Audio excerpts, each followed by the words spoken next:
Go to Report.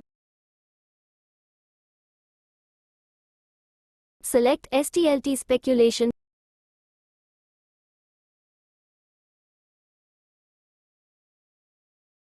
Click on Details Profit, Loss, with Rate.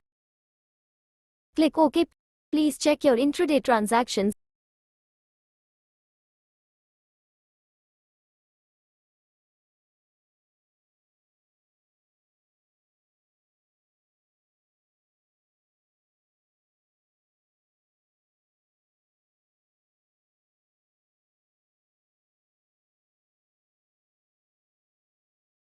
If it is not in the speculation, then go to Tools and Utilities.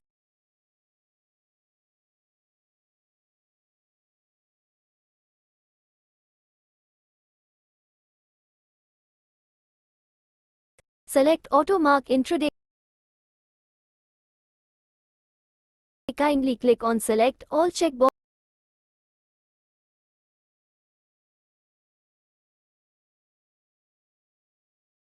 Now click on Mark Intraday button.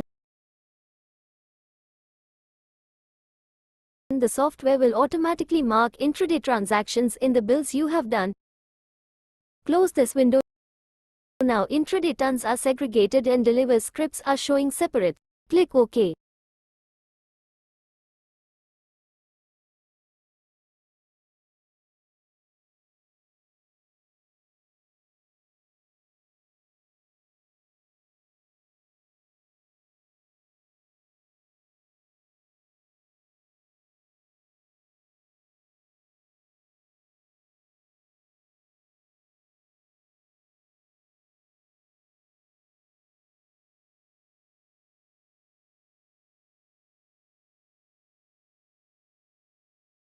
Kindly contact our support team for further assistance.